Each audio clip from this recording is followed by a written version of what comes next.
The legend of chess herself, Grandmaster Judit Polgar. We jump to the year 2002, Judit, where you took the white pieces against the now former world champion, Garry Kasparov, for those who forget that he lost the title in 2000. But reflect a little bit, if you would, before we dive into this game, what it was like playing Garry Kasparov in your career in general, if you want to talk about this game. But what was it going up against Garry Kasparov? Well, my first game was back in 1994. And since then, I played with him in quite a few occasions. This was a very special one because this was not a classical game, but it was a very special event. So, from this point of view, it was very important at the same time because this event was the world versus Russia. And of Yeah. course, the idea was by the organizers who organized it, I guess, that there were previously organized such an event back in the Soviet Union versus the world, let's say. And of course, they thought they were going to be winning this match. And actually, they not win this. Actually, they lost 52-48. But it was an incredible lineup in the team because in the Russian team, it was Karpov, Kramnik, Bareyev, Morozovich, I think Grishchuk, Svidler, and many more of the great guys. But also the world was quite a tough opponent with Anand in the front line. It was Ponomarov, Ivanchuk, Leko, Gelfand, and some of the other great guys. And I was in the world's team. But going back a bit, how is it to play with Kasparov? It was very special from the very beginning because who knows Kasparov, they know from the older years when he was really active and world champion, you could see him even from videos and pictures. But when you saw him personally, he really had this incredible energy. So when he Yeah. came to the game, he always had this speed, this very special way of walking, and then he sits down there and he just wants to eat you up alive right there without making a single move. So already the psychological part is done before the game. And this was the moment when I was already trying to have games with him, which was really cool and great fights. And I have to tell you that in 2001, I had fantastic 2 games with him, which I played in Linares. It was a double round robin event. I played with the white pieces. I played in a very special way. I had a special strategy against him. I made a draw. With black, I had a very special strategy against him. I made a draw. But they were really fighting games. And I think that moment, I broke him a little bit, that he had much more respect for me than before. And then in 2002, I played an event with him in Prague. It was a rapid event. And after the event, we were playing some blitz games.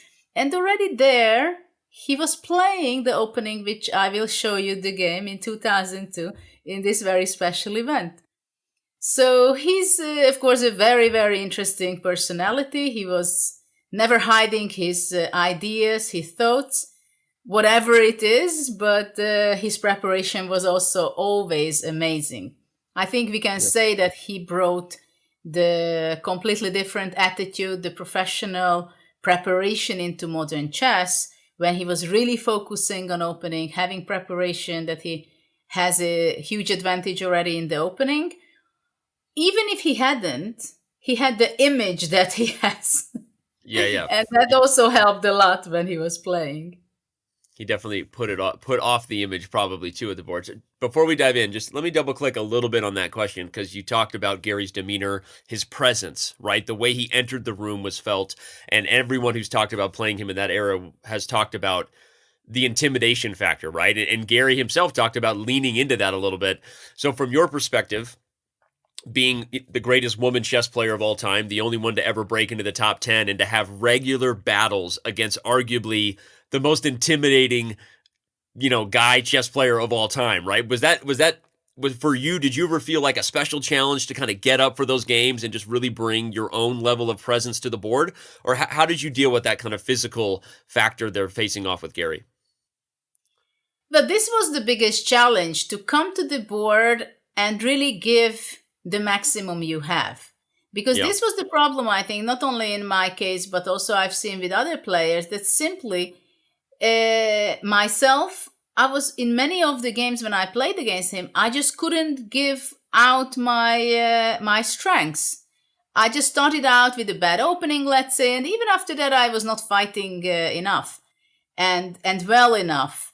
And it seemed like after some of my games, like, we come, we sit down at the board, we play the game, and Garry wins.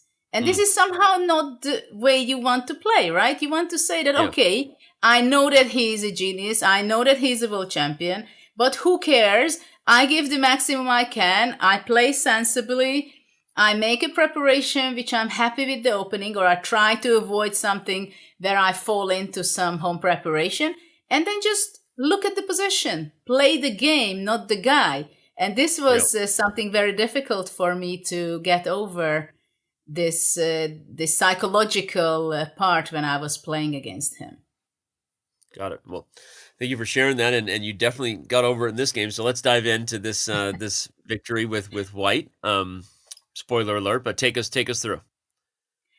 Well, obviously, I started with e4 as I always do. It was not a surprise for Garry at all. And e5. This was not completely a surprise for me because before, I think almost all our games which we played in the tournament, he's a huge Sicilian player. So we always had different clashes in the Sicilian. Very sharp, very complicated, a lot of calculation, a lot of activity, and so on. But he went e5. I was not surprised with his choice after knight f3, knight c6, bishop b5, and he chose the Berlin defense. I was not surprised because in just few months before, when I was in Prague in this event and we were playing Blitz, he was playing Berlin, which I just thought that it's just, okay, this evening he just wants to play Berlin. But what's the point for Garry to play Berlin? It is completely against his style. And in this game, it shows very well that some things, it just doesn't fit to you, even if you're a world champion. Yeah, that's interesting. And, well, of course, we know that he had very bad memories against Kramnik, because in Kramnik's hand, it was something very special, I have to say. Practically with his choice of playing Berlin and getting off the queens of the board, it was basically the best strategy he could have. Yeah. And that made him win the match against Kasparov. So, okay, how it goes. Castle. Knight takes e4, d4. Knight d6. Bishop takes c6. Pawn takes e5. Knight f5. Queen captures. And it is very strange because in the back in the... When was it? In the early and mid 90s, it was absolutely considered that it's just a worse position. Positionally, white is better because there is the double pawns on the c5, right? On c6 and c7. Black has the bishop pair, but the king in the middle, so it's not easy to coordinate and connect the two rooks, which usually important to have. So this is why white is just having a little better position. But there were some players, the American Alex Scherzer, but also very few other players who really sad about that. No, this position is not for a draw and black is not worse. And actually they were fighting for their rights that, no, this is not playing for a draw with black, and they have some ideas. And later on, Kramnik showed that there are really great ideas in this position for black. And it's not for fighting for a draw, but they have more optimistic ideas than that. Yeah. So I went knight c3. And there are different lines here with black playing h5, h6, bishop e6, bishop d7, bishop b4. There are several options. Yeah. Basically, in this position, there are two things how we decide and divide nowadays. Either you are the person who wants to go with the king to c8, like playing at some point bishop e6 and king c8, b6, king b7. Or you're the person who likes to keep the king on e8 and playing that way. So it's two very different idea. And it also depends how white is developing their pieces. So Garry played h6. It is against whenever I want to go knight g5 or something like that. Right. h3. Oops, rook d1, but yeah. No, I played the rook d1, sorry, yeah. There are so many h3. different move orders here. Yeah, no, zero blame. You could play this 100 times and not remember the move orders because they're all interchangeable. The reason is that if I play h3 immediately, then already black goes with the bishop to d7 or something, and he goes with the plan of king c8. And that I didn't like it already that time, because it can be very interesting for black. We should show the fans. Sorry, just real quick to show the fans why you don't play bishop d7, rook d1, and that's because of the e6 shot that white has on h6. Sorry, just wanted to clarify that bishop d7 doesn't work in the move order you played because of the e6 shot. Actually, not e6 immediately, you know. I think it's g4 first. Ah, okay, yeah. You kick the knight. It's even better to play this just to make it very clear that you really win on d6. Yeah. Okay, yeah. In the main line I showed, just to now complete the lesson of Danny not playing the best line. If you play it first, black actually has this move knight to d6, and you're sort of like holding everything together. But if you play g4 first, as Judit said, and then e6, this is a very common trap in the Berlin that if you are thinking about playing it as white or black, you should be aware of this. So, okay, lesson over. Actually, this e6 kind of idea, sometimes it even works when it's not concretely winning material, but just destroying the pawn structure of black. Rarely, but sometimes it works. So this is the idea to play rook d1, to push back the king on e8 and go more for the positional direction. And this is what I wanted also against Garry, that I wanted more for the positional without queens than to give some ideas with king c8, king b7, because actually that's the plan he allowed to Kramnik. And most of the game he went to c8 and b7.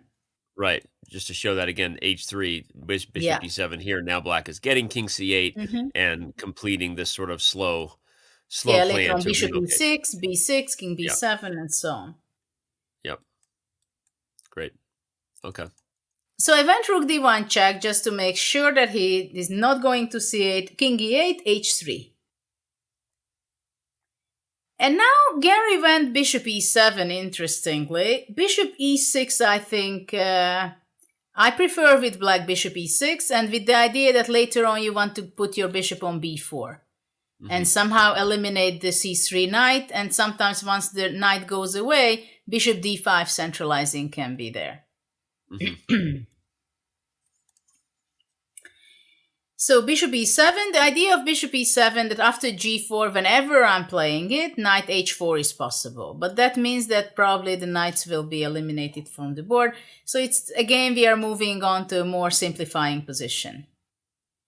I went knight e2.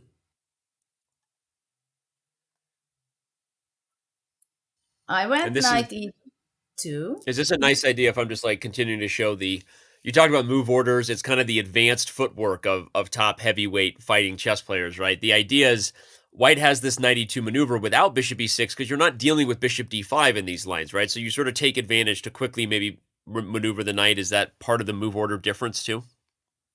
Actually, the idea is knight e2 is very simple, that black is not in time to put his bishop in d5 because after bishop e6, I go knight f4. Right. Yeah. So this is the main idea behind knight e2. But of course, time is a very important element, even if at first we think that, okay, in this position, everybody has plenty of time. There is no concrete things anyway. But actually there is. I mean, space is a very important element in this system. If I can manage to push g4, I can manage to improve my knight's position. I bring up my king to g3, f4. So if I can gain a lot of space, then it can be a huge advantage for white. Right. And now, interesting, I remember how surprised I was with Garry's move. He went knight h4 without waiting me to play g4. Yeah. I mean, he could play bishop d7 or something instead, but he was rushing into knight h4. And once we exchange the knights, it has less energy, less opportunities in this position. So we exchange, takes. I went bishop e3, developing. And of course, he also developed his bishop, this time to f5. But it was a big question where to go with his bishop, because again, I think bishop d7 was something I would prefer with black. And after bishop d7, for example, it could go the following way. Let's say rook d4 with attacking the bishop on h4, moving back, and then I go rook d1, and then rook d8. And black's next move would be, let's say, bishop c8, and then exchanging the rooks or something like that. So probably I would want to go knight f4, trying to reach out to h5 to give a little unpleasant story for black. And we should not forget that black is never able to castle anymore. Right. It's not that he could, but he can't either. Famous stories where someone walks by the board and says, why doesn't black just castle here? Yeah. But I had a game back in 1988 where I played a game and both of us blundered this opportunity for black. And because it was so difficult during the whole game that it was huge pressure. Yeah. I had a knight blocking this opportunity. And at one point he could castle, but none of us see that. Only later on in analysis, we got to remember, this was a legal move. I feel like it's a coming of age story. I have the opposite where I will never forget the game I lost because my opponent castled under time pressure, and I knew that wasn't possible, and I forgot. And at the end of move 40, we look back, and I forgot the king had moved, and so I lost my attack, and so I would never forget again. Anyway, the castle story. Well, it happens with the best also. So after knight f4, black has to go h5 or playing g6 in order to avoid the white knight showing up on h5. And then it's a fight. Yep. We are wrestling whether I can get a small advantage or not. And in many of the games, when black plays well, somehow white's small potential advantage evaporates. And suddenly, after a few moves, you realize you have nothing. But okay, let's go back. Garry played bishop f5, the more energetic and active move. Oops, sorry, yeah. But after bishop f5, I went knight d4, concrete attacking. And now black has to decide where to go with the bishop, to go back to d7 or to go to h7. And now this is a serious decision, actually. Because he decided to go to h7. And I think he underestimated somehow my next move. Of course, black wants to play at some point c5 and push away my knight. Mm-hmm. But now, immediately I thought, okay, after bishop h7, I can go finally my favorite move, g4. And it is a very common move, of course, in this system. The idea is to go knight f5. And if the bishop would be on d7 or h7, it doesn't really matter because I definitely want to show up on f5. With my knight. And then possibly having some advantage. So Garry went back bishop e7. And I felt it that he was not happy with this. This is not exactly what he wanted when he played the Berlin. It's not at all. I went king g2, which was not... Just being selfish to learn myself, is part of the reason that g4 isn't as effective on bishop d7 is because of things like h5 with the bishop here? Is that the idea? Well, that is also, but maybe in this position, maybe he could also go g6. Okay, so you hold f5, and then maybe h5 is a little more dangerous down the road because the bishop is... Well, with bishop on h7, you better don't think to play g6. Okay, yeah, right. Obviously, okay, that makes sense. It's like, even if it's good, it's not good. Yeah, makes sense. Okay. Selfishly enjoying this. Go ahead. But also because after g4, g6 anyway is not possible because the pawn is hanging on h6. So generally, it's very important when you play a game, you know the structure, and there are some moves just simply cannot be played because it's against, you cannot block your bishop in such a position, right? So you have to have your bishop on d7 to have a healthy position there and healthy piece.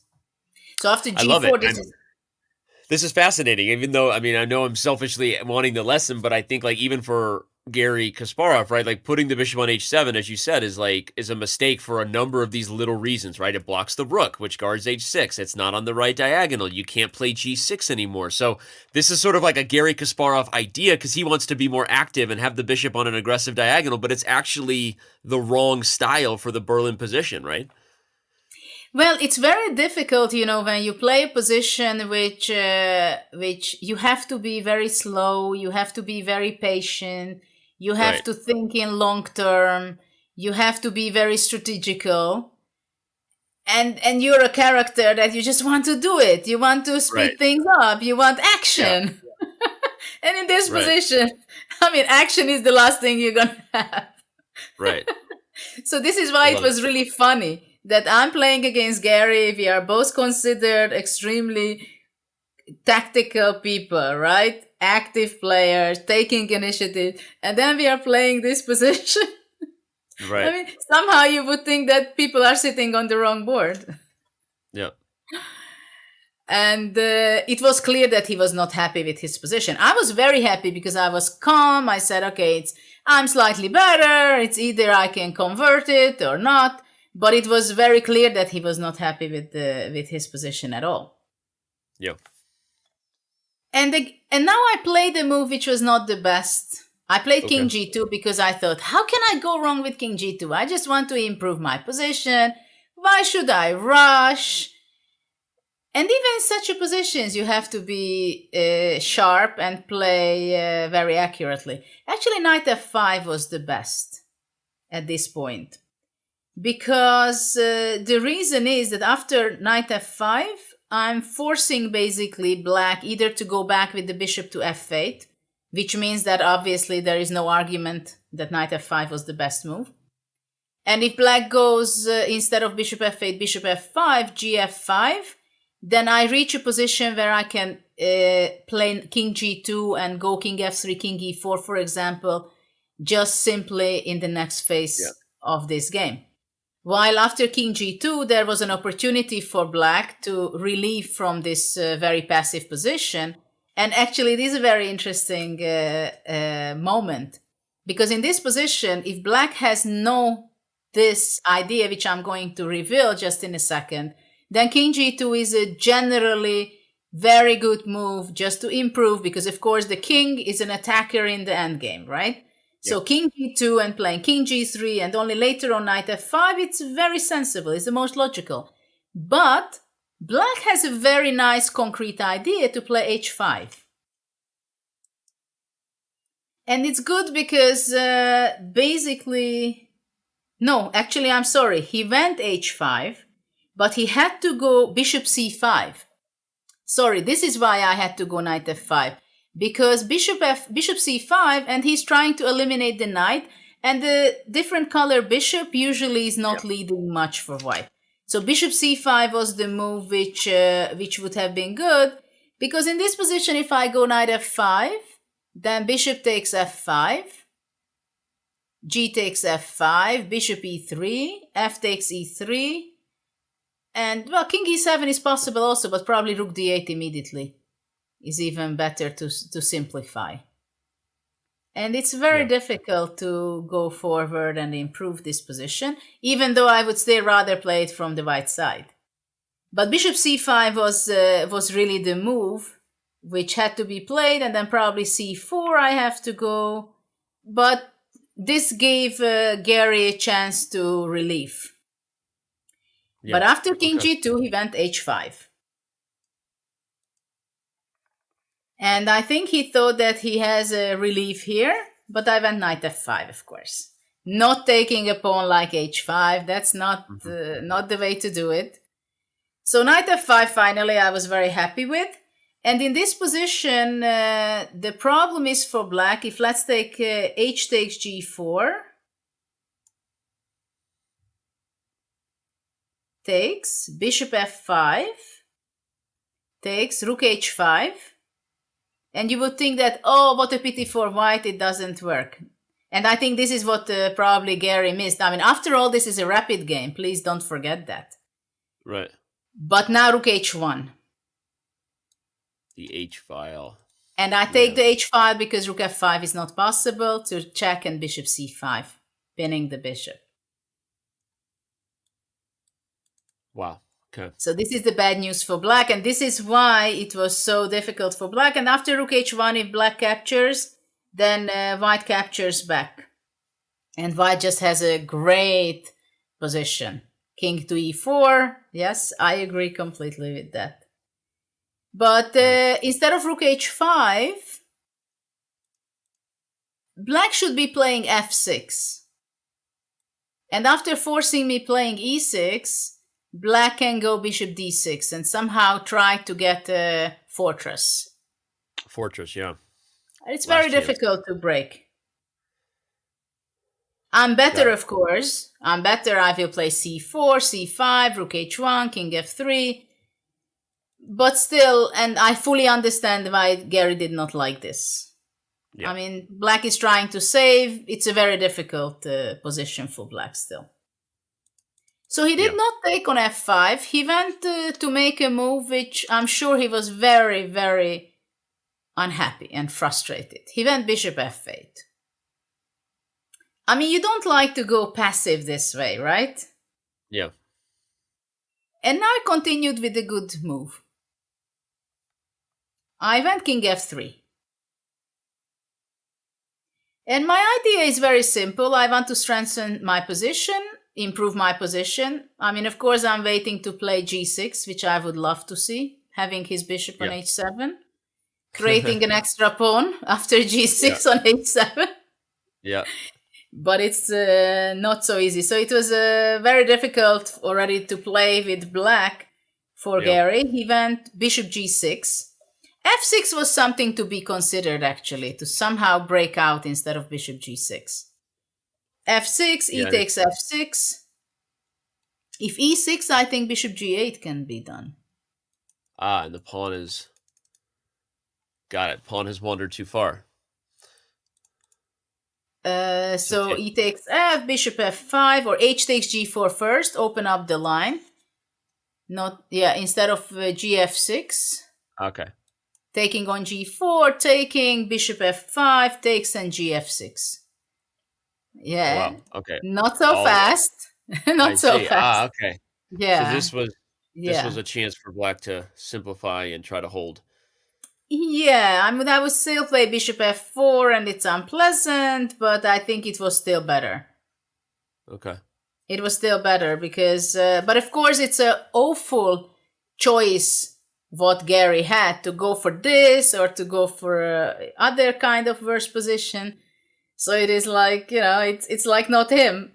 I'm sure he was also thinking, why did I choose this opening? Why did I choose the Berlin? This is not my style. I mean, you highlighted it so well. I mean, bishop f5, bishop h7, more aggressive. But even not seeing bishop c5 and going for h5 is more Garry's style, right? Because he doesn't want to commit to the simplification approach, and it's hard to want to play buckle down defense when that's not what you normally do. Yes, and this is many times what I say to people, that this is why it's important to choose your opening, because you have to understand what kind of personality you are, what kind of style you are, what kind of positions you feel comfortable with. And it goes for everybody. Of course, the higher level you go, the more rounded player you must be. But still, you shouldn't forget that if there is a position where you have to be very slow and you have to prepare things, or your goal is, for example, in previous moves to play bishop c5 and simplify if it's necessary, just to go for a drawish endgame, because otherwise you're going to have a very bad position. You have to understand this and not trying to make something which the position does not have, because the position doesn't have that what Garry wanted to see in this position for black. It's not there. I think that makes a lot of sense. Good advice. So bishop g6 black played, and I just started to improve my position and went rook d2, I think. So you see that black has hardly move to make. You can go rook d8, but then actually now I think if rook d8 I can take on h7. Ah, pawn grabbing. Yeah, And b6, a4, a5, I think. Yeah. So even rook d8 is not so simple. And this is why if I can double my rook on the d file and the bishop is on g6, not on e6, you see how much black is suffering to have his bishop on h7, g6 instead of having it d7 or e6. Yeah. If the bishop Really would be on e6, black would be just completely fine. Yeah. And this is sometimes happens, one piece in the wrong place and your position is wrong. And if you see white's position, it has full harmony. I have space advantage. I have a beautiful knight on f5. I have a very beautiful, powerful bishop on e3. I'm bringing my rooks on the open file. My king is more active than black's. So Garry took on g4, trying to relieve in this position a bit. Takes h takes g4. And he gave a check on h3, pushing me back. So I didn't go to e4. I just went back to g2. With the tempo.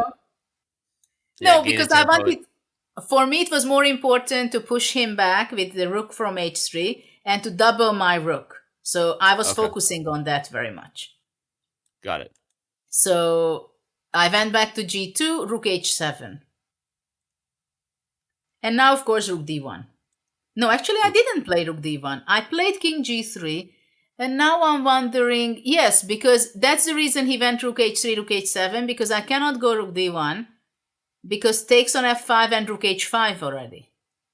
Ah, okay. So now I don't have this move of rook h1, right? Anymore. So there is becoming concrete things, of course.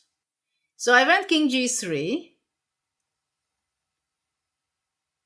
which was not necessarily the very... Here I had many different moves. I had even an option to play knight g3, I think. And then maybe pawn with the idea f4, f5. Again, the g6 bishop, you see? Yeah. So it can be sometimes tricky. Because here I would, after rook h4, for example, I would play f4, and black cannot take on g4 because of king h3 trapping king h3. Because this way rook h4, trapping the rook. Wow. So this is kind of tricky. But after knight g3, there are other options like probably f6. And anyway, I just like this idea to squeeze, you know. Once I had my knight on f5, I didn't want to open up his bishop. Yeah. And I wanted to take away space as much as possible. Yep. So that's why I went king g3, and now Garry fell apart. The best move was still for black to play bishop f5 and somehow sit and wait. After bishop e7 now. He keeps the h file.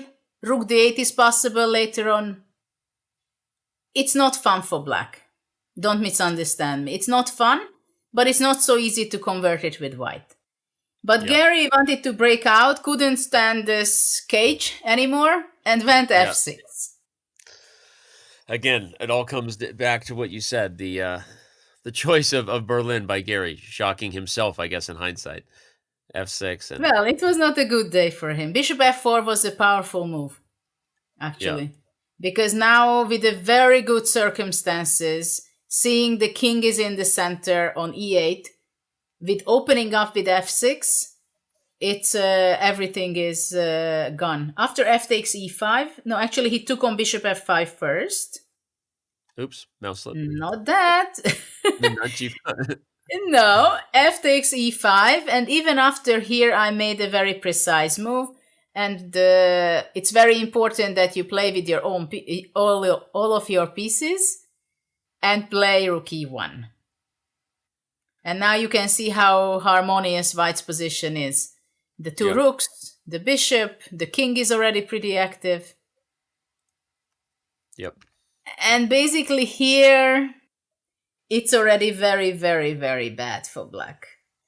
So bishop d6 was played, because you cannot get a good place for, a safe place for the king. That's the main problem for black. Bishop d6. I took bishop takes e5.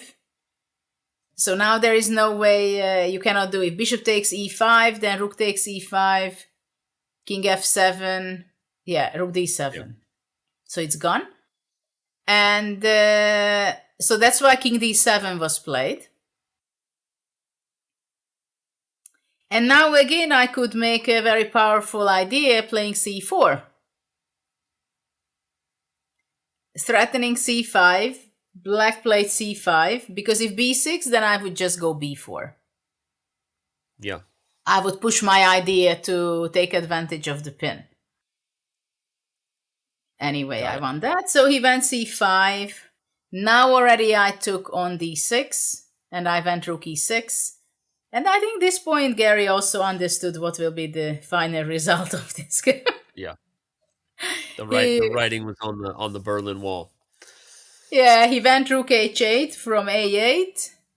Then I took with my d rook. I took with my e rook, sorry. King went to c8 and rook d7, right? No, rook d5 I played first. Yes, actually this is an important move. Rook d5 to weaken black's position with b6, and only after that to go rook d7 and control the 7th rank. Yep. Well, here black still played. No, hold on. After rook d5, rook h3. Rook h3 happened. Yeah, but it's all the same going to be. Rook h2, king f3, rook h3, king e4. Yep. Finally, I reached the center. And only now he went b6, and then I went rook c6 check. If king b7, I would only now go to g6, and then also ready to go rook d7 in the next move. And after rook c6, he went king b8, so I could control and go take over the 7th rank by playing rook d7.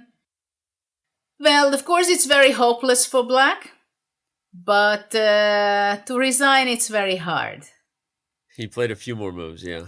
It's very hard. Rook h2, I went king e3, rook f8, I went rook c7. When there are two rooks on the 7s, there are not much hopes to save the game. Rook f5, I gave a check, king c8, check, took the pawn.